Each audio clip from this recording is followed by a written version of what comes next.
नमस्कार दोस्तों, ocean network में आपका स्वागत। तो मंगलवार 17 सितंबर को प्रधानमंत्री नरेंद्र मोदी का 74वां जन्मदिन था। उस जन्मदिन के दिन ही अरविंद केजरीवाल ने इस्तीफा देने का फैसला किया, नई मुख्यमंत्री चुनने का फैसला किया, ताकि प्रधानमंत्री का जन्मदिन नेपथ्य में चला जाए, उसकी कोई चर्चा ही ना हो। उनके कामकाज का प्रधानमंत्री के तौर पर जो भी उनका 10 साल का कार्यकाल है, उस पर कोई समीक्षाएं ही ना हो, मीडिया में उसकी चर्चाएं ही ना हो। 2 दिन इसलिए टाला इस्तीफा ताकि 17 सितंबर को ही दें। ये तो हुआ साहब एक पक्ष। दूसरा पक्ष, जो इस देश की इस समय प्रमुख विपक्षी पार्टी है, यानी कांग्रेस, उसके नेता राहुल गांधी वैसे तो जो घोषित और प्रचारित था वो ये था कि वो 3 दिन की अमेरिका यात्रा पर जा रहे हैं, 8 से 10 तारीख तक। लेकिन 10 से 16 तारीख तक वो कहाँ रहे, किसी को अता पता नहीं है। उसके बाद वो कैमरों से भी गायब थे, न्यूज से भी गायब थे, और कांग्रेस पार्टी ने भी उनके बारे में कुछ नहीं पूछा। एक दिन पहले बस ये खबर आई कि वो अभी अभी दिल्ली में लैंड किए हैं। उन राहुल गांधी के अमेरिका में दिए एक बयान पर यहाँ खास तौर से सिख कम्युनिटी से संबंध रखने वाले लोग इतने अधिक आक्रोशित हैं, इतने नाराज हैं, जिसका कोई ठिकाना नहीं है। और इससे पहले इतनी नाराजगी इस कम्युनिटी में देखी भी नहीं गई है। मनजिंदर सिंह सिरसा हो, उनका बयान आ चुका। इसके अलावा जो अब तक कांग्रेस पार्टी में रहे, और साहब ये कोई ऐसे वैसे युवा नहीं है, ये बेअंत सिंह के पोते हैं, जो पंजाब के मुख्यमंत्री रहे हैं, अब केंद्रीय मंत्री हैं, राज्यसभा के सदस्य हैं भारतीय जनता पार्टी से। कुछ समय पहले तक कांग्रेस में ही थे। कैप्टन अमरिंदर सिंह, सुनील जाखड़, ऐसे बहुत सारे चेहरे जो कांग्रेस छोड़ करके भारतीय जनता पार्टी की तरफ आए। बाद में आने वालों में रवनीत सिंह बिट्टू भी एक थे।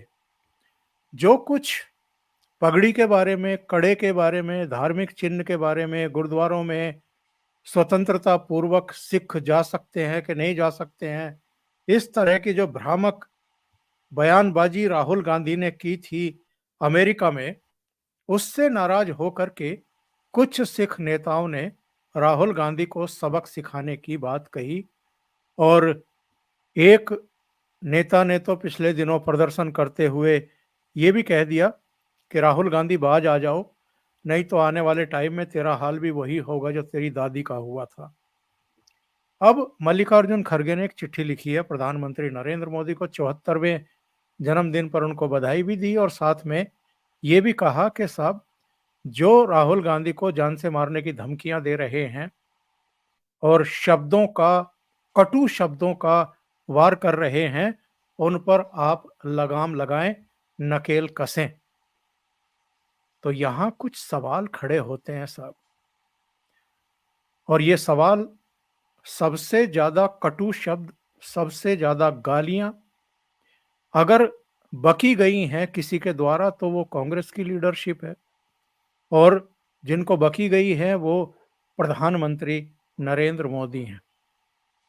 तो खड़गे साहब क्या जितने बयान अब तक कांग्रेस के नेताओं की तरफ से दिए गए हैं उसके लिए माफी मांगेंगे, या बाकी के जो लोग आए दिन प्रधानमंत्री के बारे में बहुत कटु शब्दों का प्रयोग करते रहते हैं, इस बात की गारंटी लेंगे कि आगे से उनकी तरफ से इस तरह की कोई बयानबाजी नहीं होगी, कोई गाली गलौच नहीं करेगा।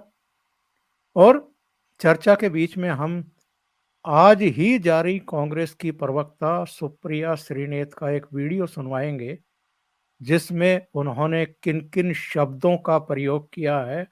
क्या मल्लिकार्जुन खड़गे उनका भी संज्ञान लेंगे? तो सीधे जुड़ लेते हैं अनुपम मिश्रा जी के साथ, प्रयागराज से हमारे साथ जुड़ रहे हैं, परिचय के मोहताज नहीं है। वरिष्ठ पत्रकार हैं। और जी, अनुपम जी, बहुत स्वागत है आपका। नमस्कार। नमस्कार सर। नमस्कार। तो अनुपम जी, ये जो मल्लिकार्जुन खड़गे साहब प्रधानमंत्री को कह रहे हैं कि अपने लोगों पर नकेल कसिए, ऐसे शब्दों का प्रयोग ना करें, राहुल गांधी को धमकियां ना दें, तो राहुल गांधी का मुझे भी आपको भी याद है, इस देश के करोड़ों लोगों को याद है, उन्होंने तो पार्लियामेंट में खड़े होकर के ये तक कहा था कि इस आदमी को यानी प्रधानमंत्री को रुक जाइए, 6 महीने बाद नौजवान डंडे मारेंगे। इस तरह की भाषा का भी यूज राहुल गांधी कर चुके हैं साहब। नहीं, कोई आज की बात तो है नहीं। वो तो शुरुआत से मौत का सौदागर, खून की दलाली, चाय वाला और क्या क्या मतलब क्या नहीं कह रहे हैं। मतलब कोई शब्द बचा ही नहीं होगा। गद्दार, चोर। कांग्रेस के सबसे बड़े नेता ने नारा दिया था, चौकीदार चोर है। बाद में सुप्रीम कोर्ट ने माफी मांगी थी। तो चोर, देशद्रोही, कुछ बचा ही नहीं साहब, कुछ बचा ही नहीं। पर खड़गे साहब का क्या ही कहा जाए। खड़गे साहब की तो हर बात उल्टी होती है। वो कहते हैं कि मेरी माँ को मेरे सामने मुसलमानों ने जिंदा जला दिया, इसलिए मैं हिंदू धर्म को गाली देता हूँ। कोई सेंस समझ में आता है क्या आपको? खड़गे साहब ने आज पेरियार के ऊपर लंबा चौड़ा उनकी तारीफ लिखी है और उनकी जयंती मनाई है।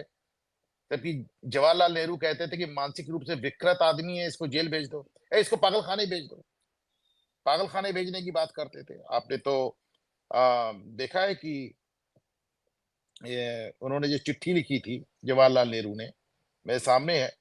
मतलब उसमें उन्होंने कामराज को चिट्ठी लिखी थी कि वो मानसिक रूप से विकृत आदमी, उसको पागल खाने भेज दो।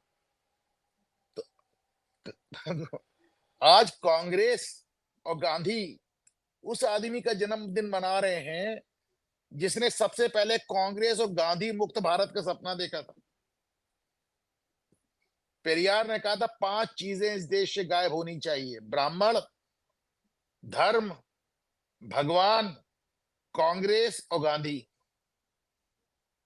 ये जो 5 चीजें गिनाई थी उसमें कांग्रेस और गांधी, कांग्रेस मुक्त और गांधी मुक्त भारत का सपना देखने वाला पहला आदमी पेरियार था।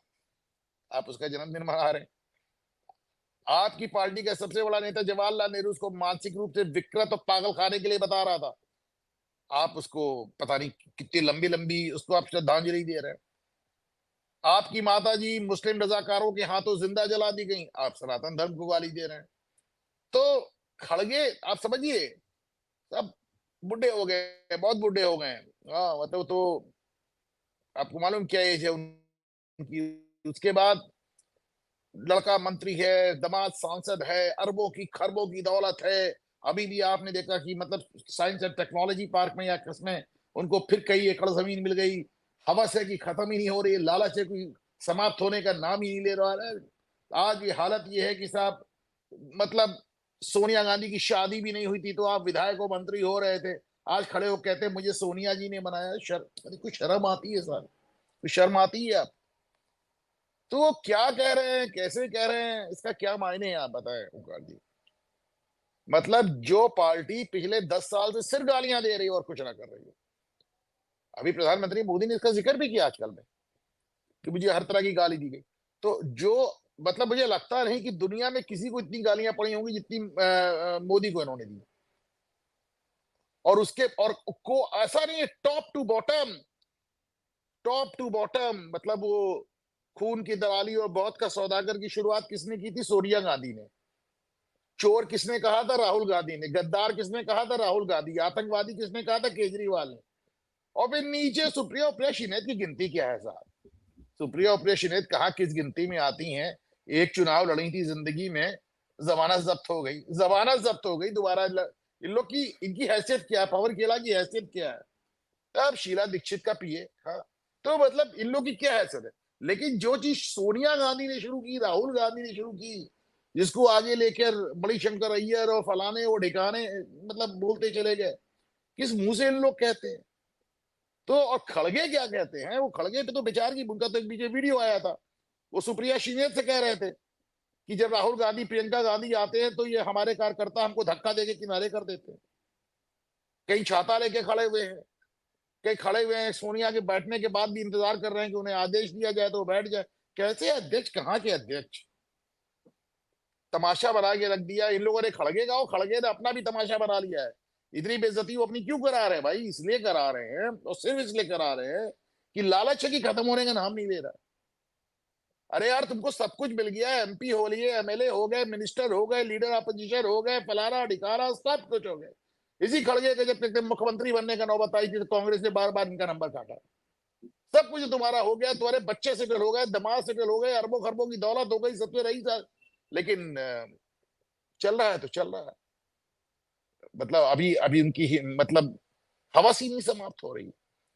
और आपको ये भी मालूम कि इसके आगे आप नहीं जा सकते। ऐसा नहीं है कि कांग्रेस में आप नेता, वास्तव के नेता हो जाएंगे। जो केवल रबर स्टैम्प बनने के लिए वो अपनी बुढ़ापे में शीशा लेदर करा रहे। ओंकार जी, मैं क्या कह सकता हूँ। इनका जो पत्र है उसकी दो महत्वपूर्ण बातें मैं पढ़ करके बताता हूँ दर्शकों को। भारतीय संस्कृति अहिंसा, सद्भाव और प्रेम के लिए दुनिया भर में जानी जाती है, लेकिन विश्व हैरान है कि केंद्र में रेल राज्य मंत्री लोकसभा में प्रतिपक्ष के नेता को नंबर 1 आतंकवादी कह रहे हैं। दूसरी अहम बात, घृणा फैलाने वाली शक्तियों के चलते ही राष्ट्रपति महात्मा गांधी, इंदिरा गांधी और राजीव गांधी को शहादत देनी पड़ी। इसलिए भाजपा नेताओं को हिंसक बयान देने से रोकना चाहिए। थोड़ी चर्चा आज इस पर भी हो जाए कि गांधी की हत्या क्यों हुई, इंदिरा गांधी की हत्या क्यों हुई और राजीव गांधी क्यों मारे गए थे। देखें, ये बात इंदिरा गांधी और राजीव गांधी की नहीं है, ये सब कर्मफल का सिद्धांत है। इंदिरा ने भिंडरा वाला को बनाया और भिंडरा वाले कांड उनकी जान लेके गया। राजीव गांधी ने तमिल टाइगर्स को बनाया, एलटीटी को बनाया, एलटीटी उनकी जान लेके गया। अमेरिका ने तालिबान को बनाया, तालिबान ने 9/11 कर दिया। देखिए ना इसको, आप इसको, ये पाकिस्तान ने आतंकवाद को पनाह दी और उस आतंकवाद ने पाकिस्तान को साफ कर दिया। तो साहब ये तो कर्मफल है। ये तो जिसने, आप भस्मासुर बनाते हैं, हमारे यहाँ पुराणों में जो भस्मासुर की अवधारणा है वो ऐसे थोड़ी ना है। वो भस्मासुर को शिव जी ने वरदान दिया कि तुम जिसके सर पे हाथ रखोगे भस्म हो जाओगे, वो शिव जी के पीछे दौड़ा। तो उसी तरह राहुल गांधी भी एक नहीं अनेकों भस्मासुर बना रहे हैं। भाजपा भी बना रही है, भाजपा भी बना रही है। भाजपा कश्मीर में इंजीनियर राशिद को, उत्तर प्रदेश में चंद्रशेखर रावण को, और भी कुछ नाम है जो मैं लेना नहीं चाहता, वो भी अपने भस्मासुर तैयार कर रही है। लेकिन राहुल गांधी ने तो भस्मासुरों की लाइन लगा दी है और ये सारे भस्मासुर को एकदम लीलने के लिए बेताब बैठे हैं।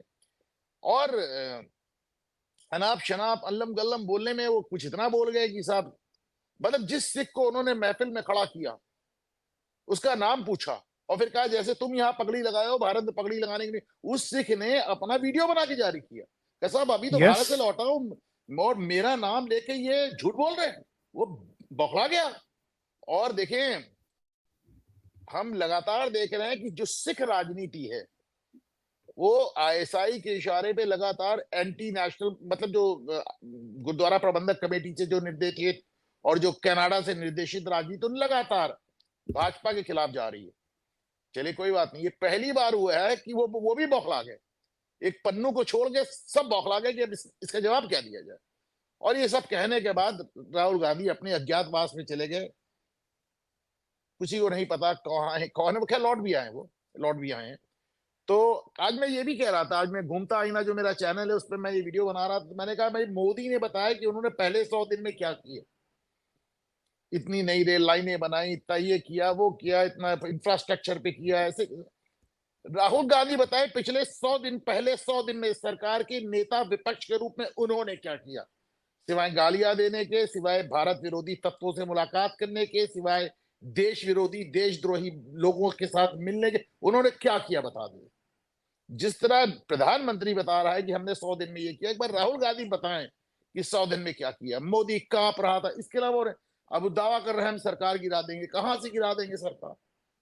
अनुपम जी, खड़गे साहब शब्दों की बात कर रहे थे कि बहुत गलत शब्दों का प्रयोग राहुल गांधी के बारे में किया जा रहा है।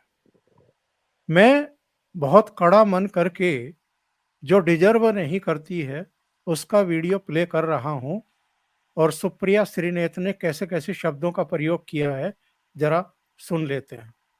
तो जान से मारने की धमकी सुनकर चुप रहना नामुमकिन है, क्योंकि मुझे भाजपाइयों पर रत्ती भर भरोसा नहीं है। इसीलिए वक्त है डटकर इनका सामना करने का, क्योंकि इनका जो इतिहास है वो बहुत काला, बहुत घृणित है। ये वही लोग हैं जिनकी आरएसएस ने महात्मा गांधी की हत्या करवाई थी। ये वही लोग हैं जो हर साल महात्मा का पुतला बनवाते हैं, उस पर गोलियां चलाते हैं। ये वही लोग हैं जो सुबह से शाम तक इसी फिराक में घुमा करते हैं कि कहां पर नफरत फैलाएं, कहां पर हिंसा भड़काएं। और इन सबको नरेंद्र मोदी की मौन स्वीकृति, और स्वीकृति हो क्यों ना, नरेंद्र मोदी भी तो आरएसएस की नफरत की उसी पाठशाला से निकले हैं। ये जो अपराधियों का झुंड है, ये सुबह से शाम तक इसी फिराक में घुमा करता है कि कहां पर दो समुदायों को टकराया जाए, कहां पर उनमें वैमनस्य फैलाया जाए, कहां पे दंगे भड़काए जाए, कहां पर नफरत की आग फैलाई जाए। तो ये जो बीजेपी के गुर्गे भौंक रहे हैं, ये ऐसे ही नहीं भौंक रहे हैं। ये अधेल कायर असल में डरे हुए हैं, क्योंकि राहुल गांधी ने इनके असली चेहरों को बेनकाब कर दिया है। क्योंकि राहुल गांधी ने हर जन विरोधी इनके कानून के सामने चट्टान बन के खड़े होने का मन बना लिया है। क्योंकि राहुल गांधी ने इनके सियासी मंसूबों पर पानी फेर दिया है।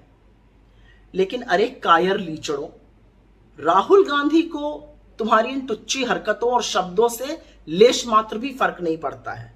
तुम तिलचट्टे जैसी अपनी बातें कहते रहो, लेकिन एक बात याद रखना, राहुल गांधी में शेर का कलेजा है। कभी आजमाना तो आ जाना, नतमस्तक होकर जाओगे।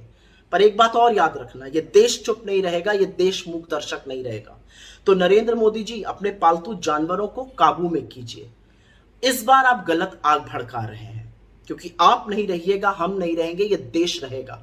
और आपकी नफरत और हिंसा को हम कतई सफल नहीं होने देंगे। आप जब जब नफरत और हिंसा की आग भड़काइएगा, हम मोहब्बत के ठंडे पानी से उसे बुझाएंगे। क्योंकि इस देश में मोहब्बत का लीडर तो एक ही है, और वो राहुल गांधी है। तो इनकी मोहब्बत सुनी आपने अनुपम जी, और कैसे कैसे शब्दों का प्रयोग इन्होंने किया है, आपने देखा है कि ये कितनी बड़ी। इसमें क्या, इसमें ओंकार जी क्या कहे बताएं? जाहिल, जानवर, धमकी सब कहने के बाद मुस्कुरा के मोहब्बत की बात कर रही। अब इसे क्या कहा जाए बताएं?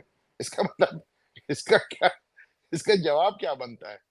मतलब किस तरह के शब्दों का प्रयोग करने के बाद उन्होंने अपने ऊट पटांग का जो बयानिया चल रहा था उसका खात्मा मोहब्बत और मोहब्बत से किया।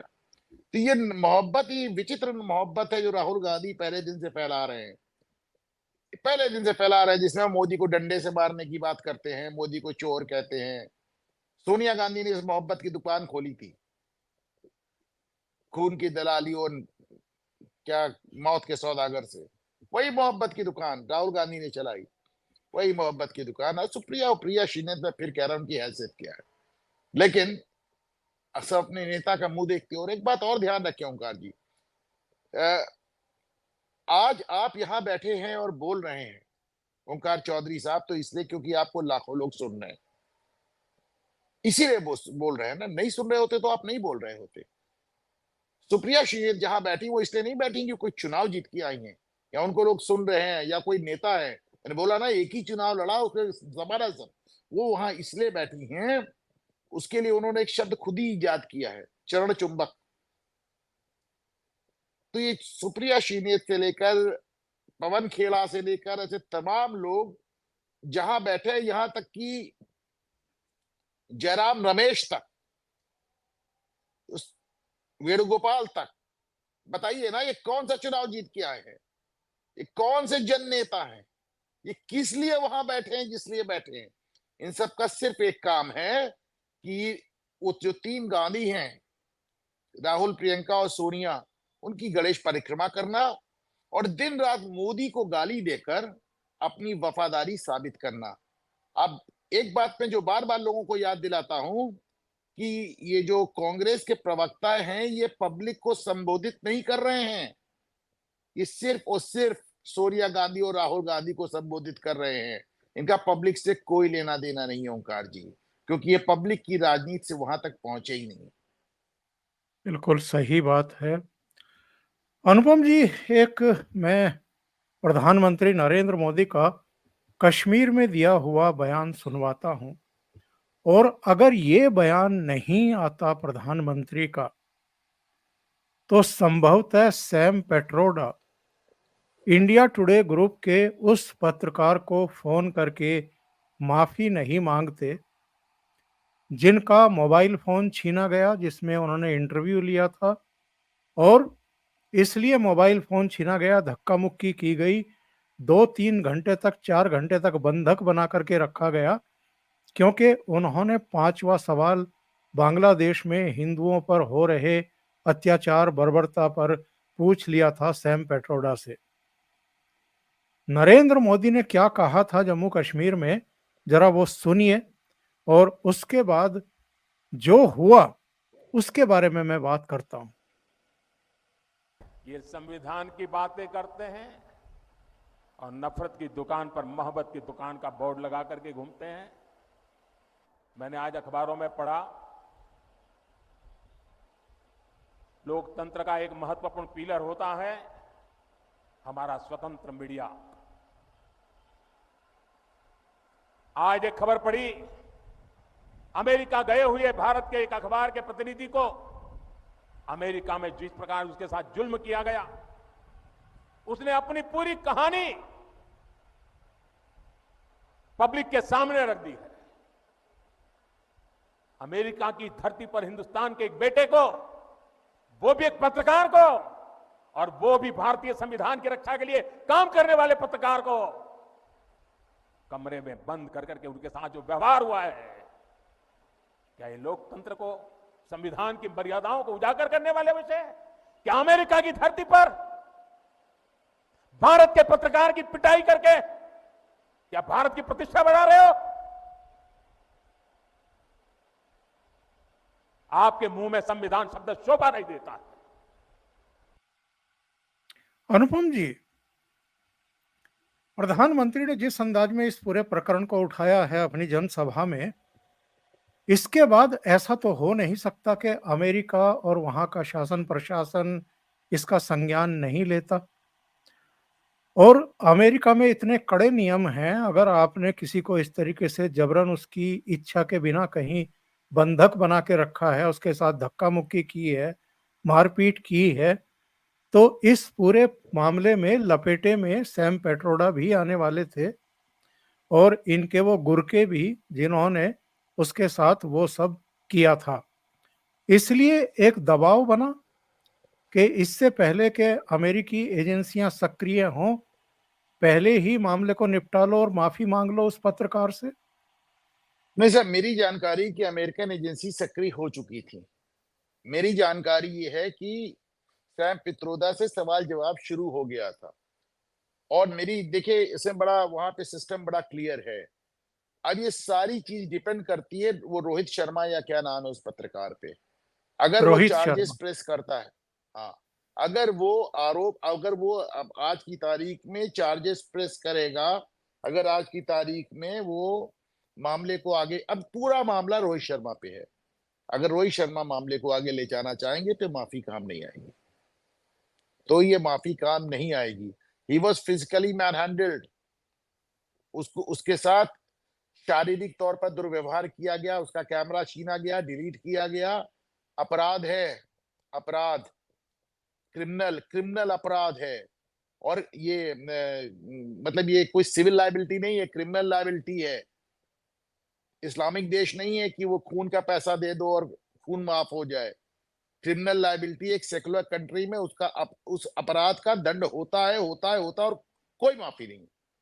तो ऐसे में आप मानकर चलें कि इसको रोहित शर्मा अगर इस मामले को अब आगे ले जाना चाहेंगे, अब अगर रोहित शर्मा इस मामले को आगे ले जाना चाहेंगे तो ये माफी भी काम नहीं आएगी। और वैसे भी एक बात आप बहुत अच्छे से जान लें, ये माफी मांगने वाले लोग नहीं है ओंकार जी। माफी मांगे तो बड़ी बेबसी में मांगा है इन्होंने। मेरी अपनी जानकारी है कि एजेंसी सक्रिय हो चुकी थी, वो रोहित शर्मा का भी बयान ले रही है, वो सैम पित्रोदा का भी बयान ले रही है। और रोहित शर्मा, क्योंकि भाई इंडिया टुडे ग्रुप बार बार बैकआउट कर जाता है। आपको याद होगा राहुल कमल वाला एक इंटरव्यू एक पैनल डिस्कशन चल रहा था, उसमें भाजपा प्रवक्ता ने कांग्रेस प्रवक्ता को कुछ कह दिया, इसके लिए राहुल कमल माफी मांगने गए और पवन खेड़ा ने उनके माफी मांगने वाली बात को बड़ा भारी एक ट्वीट मार के बता भी दिया। तो उसी तरह उन्होंने, आप बताएं मुझे एक बात है, इंडिया टुडे ने रोहित शर्मा के लिए क्या स्टैंड लिया? कोई स्टैंड लिया क्या? कोई स्टैंड नहीं लिया। तो ऐसे ही है, ऐसे ही है। और राहुल गांधी की अमेरिका यात्रा से उनको या कांग्रेस पार्टी को साहब हासिल क्या हुआ है? देखिए, राहुल गांधी कई सालों से विदेश में जाकर भारत विरोधी तत्वों से न सिर्फ मिल रहे हैं बल्कि बात भी कर रहे हैं। ये पहली बार ऐसा हुआ है कि इतने बड़े निशाने पर वो आ गए हैं, इतना ज्यादा। वो अलग बात है कि उनके जो चाटुकार हैं उन तक सही बात कह रहे, नहीं आपने तो साहब आग लगा दी, आपने तो कमाल कर दिया। लेकिन पहली बार राहुल गांधी का देश विरोधी रुख मीडिया में, खास तौर से सोशल मीडिया में बहुत उभर कर आया है। और खास तौर से सिखों को लेकर उन्होंने जो बयान दिया है, वो तो आप मान के चलिए कि पूरी तरह उनको उल्टा पड़ गया ओंकार जी। अभी किसी ने एक टिप्पणी की थी और एक विदेशी ने ही टिप्पणी की थी कि ये खाते हैं भारत में, प्लेन पकड़ते हैं, पश्चिम के किसी देश में जाते हैं और वहां जाकर के हगते हैं, यानी गंदगी वहां जाकर के फैलाते हैं। और राहुल गांधी की जो ये छवि बन रही है, ये और भी इनका बेड़ा गर्क करने वाली है, और कांग्रेस पार्टी का भी। अनुपम जी, बहुत बहुत धन्यवाद, आप जुड़े, ओसीएन नेटवर्क के लिए इतना समय निकाला और कई मुद्दों पर आपने चर्चा की। Thank you so much. नमस्कार। Thank you sir, thank you sir, नमस्कार।